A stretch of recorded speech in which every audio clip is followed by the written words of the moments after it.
This morning I'm preaching about a story that I've been familiar with for a really long time, but I have recently begun to understand differently. And I want to share that with everybody. We're reading first from John chapter 6. Now Jesus learned that the Pharisees had heard that he was gaining and baptizing more disciples than John, although in fact it was not Jesus who baptized, but his disciples. So he left Judea and went back once more to Galilee. Now, he had to go through Samaria. So he came to a town in Samaria called Sychar, near the plot of ground Jacob had given to his son Joseph. Jacob's well was there, and Jesus, tired as he was from the journey, sat down by the well. It was about noon. When a Samaritan woman came to draw near, Jesus said to her, "Will you give me a drink?" His disciples had gone into the town to buy food. The Samaritan woman said to him, "You are a Jew, and I am a Samaritan woman. How can you ask me for a drink?" For Jews do not associate with Samaritans. Jesus answered her, "If you knew the gift of God and who it is that asks you for a drink, you would have asked him, and he would have given you living water." "Sir," the woman said, "you have nothing to draw with, and the well is deep.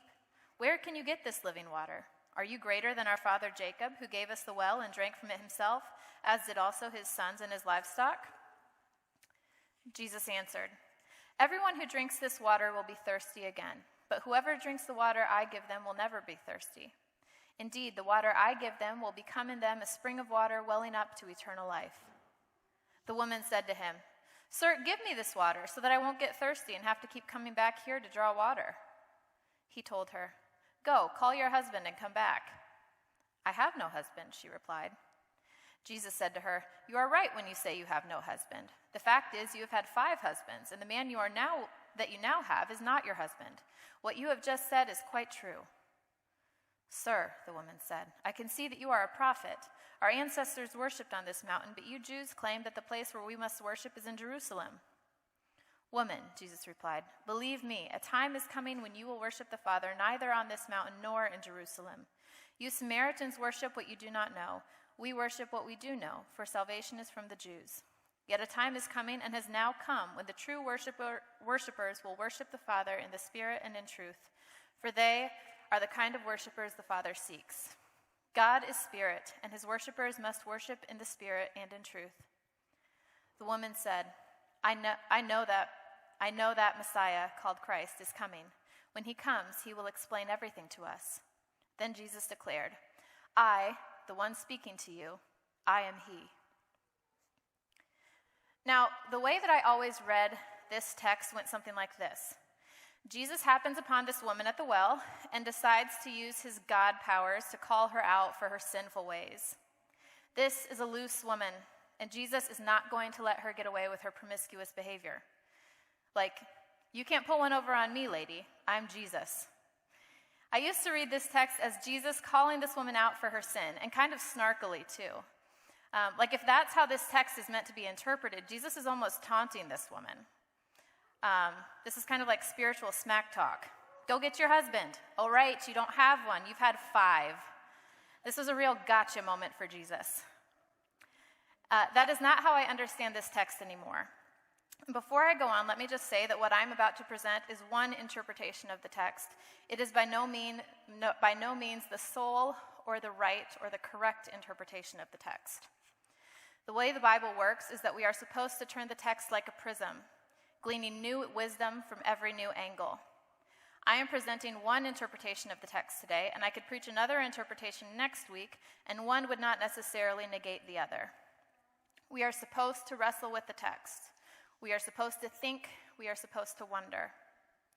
And also, I could be wrong.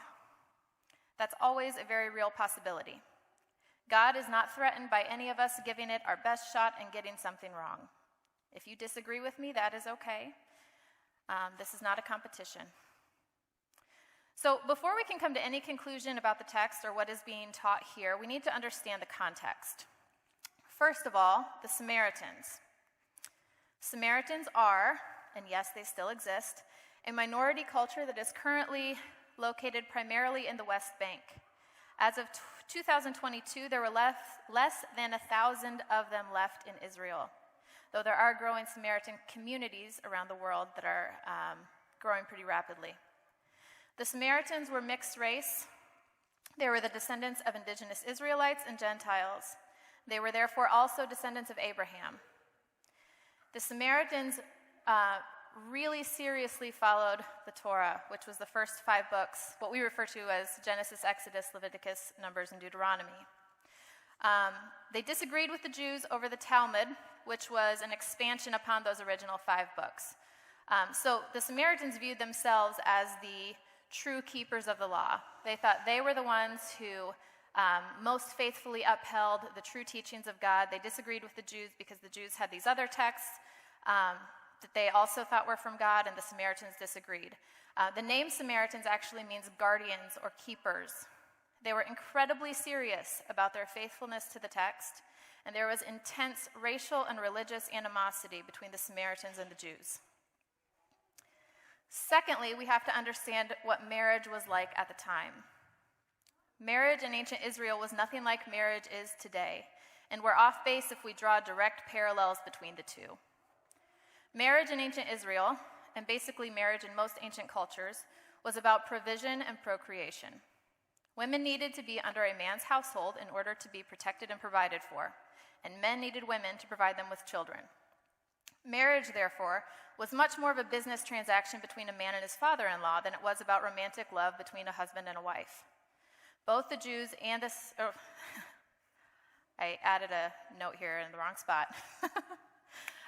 So ancient marriage was not like marriages today. It was a lot more about protection and procreation than anything else. Third, divorce.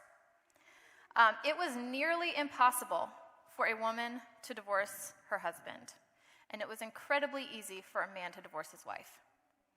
A woman had no means of procuring a certificate of divorce. There was no real way a woman could choose to get divorced, and a man could choose to divorce his wife legally over just about anything he wanted to. Women could be presented with a certificate of divorce, but they could not initiate getting a divorce from their husband. Now, notice the wording of this portion from Matthew 5. This is part of the Sermon on the Mount.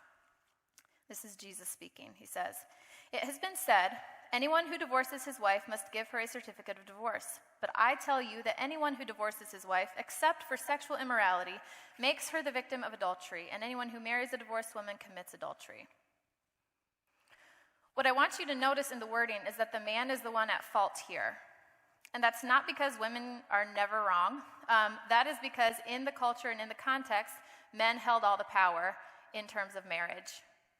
The man makes the woman a victim of adultery. The point here is not that no one should ever get divorced, but that you are to take care of people who are more vulnerable than you.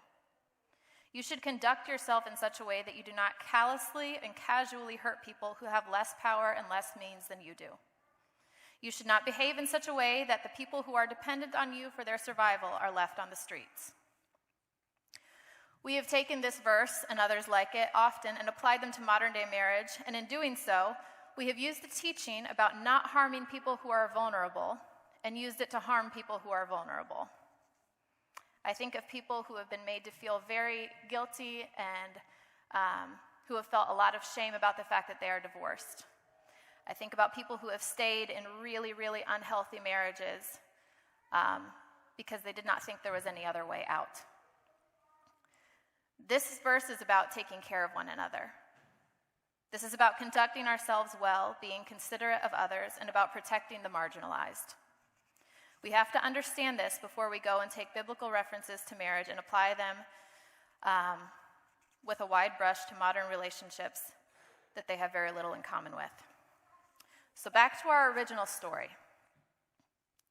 There are a couple ways that this story about the woman at the well can be interpreted, and I'm going to go over 2 of them today. The first is that this is a literal story about the Samaritan woman's literal husbands. While it is possible that this woman was chronically unfaithful and she had 5 husbands divorce her over it, it is far more likely that this woman has either been widowed several times or that she is infertile. The way marriage worked was that the more often you were married, so let's say a woman got married and her husband died, That was often viewed as a curse, so that woman would be viewed as a cursed woman. So the more times you were married, the harder it was to get married again. And remember, this was all about having protection and security. So if a woman was widowed multiple times, she was often viewed as like a pariah. Nobody wanted to marry her again. She carries this curse. And that put her in a super, super vulnerable position. Lots of women in this position would have no means to support themselves apart from begging or sex work. So women really had to be married in this culture if they wanted any means of being protected. This is not a story, before I go there, in terms of the infertility piece. Women's job in lots of ancient cultures was to provide their husbands with children. And I've been researching this, and I've come across different bits and pieces, and I can't say definitively exactly what is going on here, but it did happen that men would marry a woman, and if she did not provide them offspring within a certain amount of time, they would divorce her and try again with somebody else. So it is very possible that this woman cannot conceive.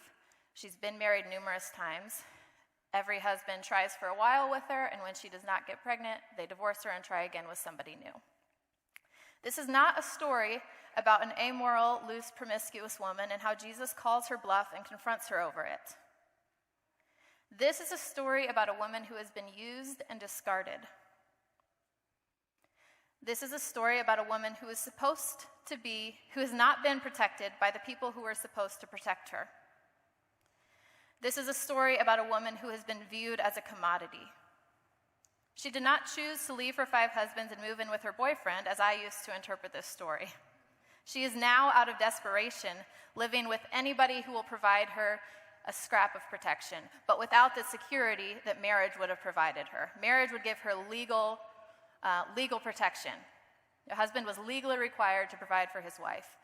The fact that she's living with this 6th man does not mean she just felt like moving in with her boyfriend and left her last husband to do so. It means she's been tossed aside by 5 men, and now she's living with whoever will take care of her. This woman was not a reprobate. She was extremely vulnerable. A woman's worth was derived from how useful she was, specifically how well she could bear children. This woman was objectified and tossed aside once the men in her life determined she was of no use to them. When Jesus shows up, he not only speaks to her, he asks her for water. This would have been inviting scandal. Jews did not talk to Samaritans, men did not talk to women, and no self-respecting Jewish man would have gone near this multiply divorced Samaritan woman with a 10-foot pole. But Jesus, he gets close. So when Jesus tells the woman at the well, you don't have one husband, you've had 5, and the man you're living with now is not your husband, he's not calling her out for being divorced or having multiple marriages or living with her boyfriend. Jesus is saying to this woman, I see the ways that you have been discarded and rejected. I see the ways you have been used and abused and tossed aside. I see how you have been treated like breeding stock by men who are supposed to protect and provide for you. Jesus saw this woman who had been abused and rejected, a childless, husbandless, multiple times divorced woman, and he saw her. Remember the name that Hagar gave God at another well a couple thousand years prior. This is from the passage that Leah just read. El Roi, the God who sees. And this passage that Leah read, it's a troubling one. And Leah and I talked prior to the service about this today. I love the story of Hagar. It's one of my absolute all-time favorites. But for a long time, I was like, what in the world is going on? Why is God telling this woman to go back to her slave master? And why is he, telling her about this horrible life her child is going to have? It really troubled me. And the way I understand it now is God was telling this vulnerable pregnant woman in the desert, please go back to where you are safe. Abraham is required to provide for you. Make him do it. Go back to where he's going to take care of you. And he acknowledges that she's going to have a hard life. And he doesn't leave her. He blesses her. So even though her life is going to be full of a lot of hard things, he says to Hagar in the desert, I see you, and I'm going to bless you too. Just because you have been used and discarded by Abraham and Sarah, I am still with you, and I still see you. And Hagar is the first person in the entire Bible to give God a name. I think that's really cool. The story of Jesus and the woman at the well is the longest recorded conversation Jesus has with anyone in all of the Gospels. This woman, who was, by society's standards, disposable and valueless, was not that way to Jesus. Jesus treated her with honor and dignity. Jesus engages with this woman. Being alone with this woman could have been very damaging to Jesus' reputation and his ministry. This happens right when Jesus is getting started with his ministry. This is a risky move on Jesus' part. But Jesus risks his reputation on this Samaritan woman because humanity is worth the risk. Jesus shows us this again and again. Getting close to humanity did not turn out so well for Jesus. And still, humanity was worth it. We sometimes view humanity as this scourge to the earth, and Jesus shows us the exact opposite. People are worth risking it all for.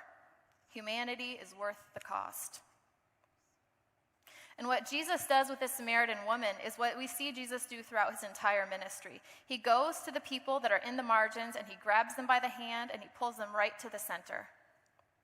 He gives a voice to the voiceless, power to the powerless, food to the hungry, rest to the weary, comfort to the heartbroken. I wonder sometimes about who our figurative Samaritans are here and now. I think of gay and trans kids, immigrants, sex workers, the incarcerated, addicts, the disabled. These are people that matter to Jesus. And I'm convinced that these would be the people Jesus would choose to spend his time with if he were here, not to bring condemnation, but to offer hope. Now, not everyone was happy about this. The people who already held all the power were often not pleased to see Jesus palling around with outcasts. They saw powerless people being handed a morsel of acknowledgement, and they felt threatened by it. Not so much has changed in all these years. Jesus sees this woman who has a history of being used and discarded by men, and he engages in a theological debate with her. And I've got to say, this woman knows her stuff. Remember, the Samaritans were serious about their text. They knew what they were talking about. Verses 11 and 12 say, "Sir," the woman said, "you have nothing to draw with, and the well is deep. Where can you get this living water? Are you greater than our father Jacob, who gave us the well and drank from it himself, as did also his sons and livestock?" Now, I used to kind of chuckle when I read this part, sort of like, this simple woman doesn't even understand what Jesus is talking about.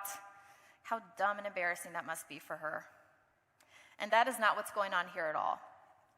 The Samaritan woman is referencing a midrash, which is a traditional Jewish creative interpretation of the text. So what midrash did was it took the text, and if there were parts that seemed to be missing or parts that made you wonder, they kind of constructed these creative interpretations or stories about what else might have been going on.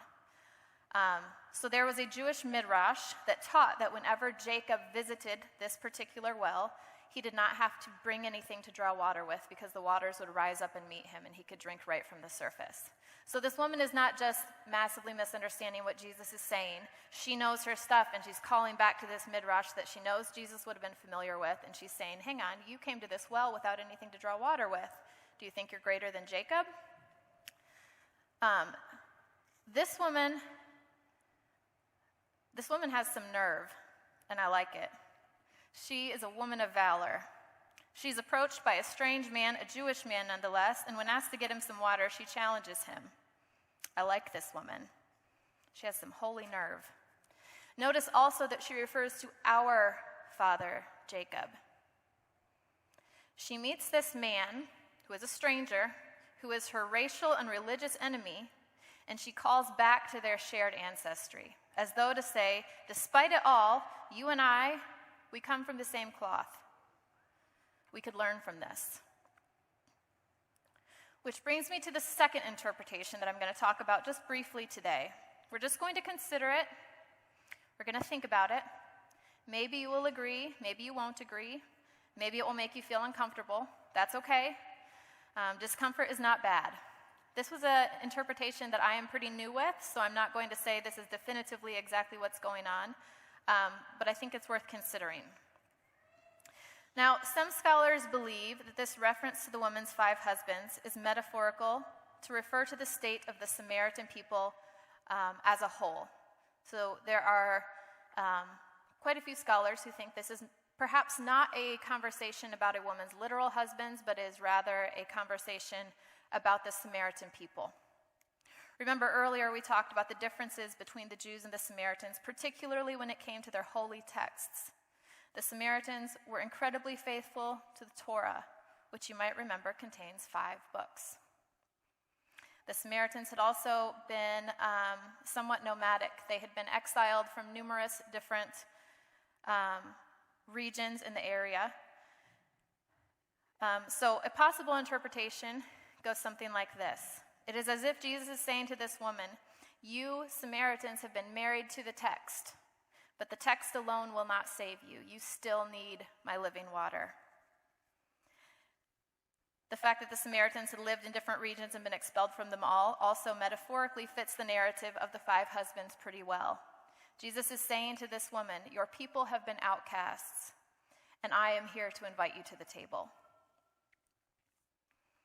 Jesus goes on to say to the woman, woman, believe me, a time is coming when you will worship the Father neither on this mountain nor in Jerusalem. You Samaritans worship what you do not know. We worship what we do know, for salvation is from the Jews. Yet a time is coming and has now come when the true worshipers will worship the Father in the Spirit and in truth, for they are the kind of worshipers the Father seeks. God is Spirit, and his worshipers must worship in the Spirit and in truth.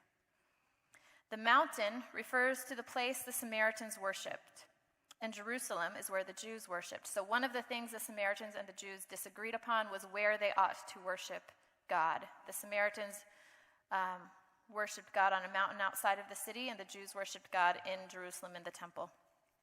Jesus is essentially saying here, look, a time is coming when we are going to worship together. Neither of us has it exactly right, but that isn't the point. A time is coming when we will worship from wherever we are, because true worship is not confined to geographical spaces, but is of the Spirit. Regardless of whether this text is about a woman and her literal husbands, or a larger metaphor for the Samaritan people, what happens next in the story is astonishing. Let's read. This is verse 27. Just then his disciples returned and were surprised to find him talking to a woman. But no one asked, what do you want? Or why are you talking with her? Then, leaving her water jar, the woman went back to the town and said to the people, come, see a man who told me everything I ever did. Could this be the Messiah? They came out of the town and made their way toward him. Meanwhile, his disciples urged him, Rabbi, eat something. But he said to them, I have food to eat that you know nothing about. Then his disciples said to each other, could someone have brought him food? My food, said Jesus, is to do the will of him who sent me and to finish his work. Don't you have a saying, it's still 4 months until harvest? I tell you, open your eyes and look at the fields. They are ripe for harvest. Even now, the one who reaps draws a wage and harvests a crop for eternal life, so that the sower and the reaper may be glad together. Thus the saying, one sows and another reaps, is true. I sent you to reap what you have not worked for. Others have done the hard work, and you have reaped the benefits of their labor. Many of the Samaritans from that town believed in him because of the woman's testimony. He told me everything I ever did. So when the Samaritans came to him, they urged him to stay with them, and he stayed for 2 days. And because of his words, many more became believers. They said to the woman, we no longer believe just because of what you said. Now we have heard for ourselves, and we know that this man really is the Savior of the world. The testimony of this one woman brought Jesus to her whole community. And regardless of whether this text is about a woman and her literal husbands or about the larger state of the Samaritan people, Jesus demonstrates that God is in the business of seeing the outcasts. God is about redemption and reconciliation. God meets us in the desert and offers living water just because he loves us, and we are worth it. Thank you. The Lord Christ go with you wherever he may send you. May he guide you through the wilderness protect you through the storm. May he bring you home rejoicing at the wonders he has shown you. May he bring you home rejoicing once again into our doors. Have a great week. Go in peace, and we will see you back next week.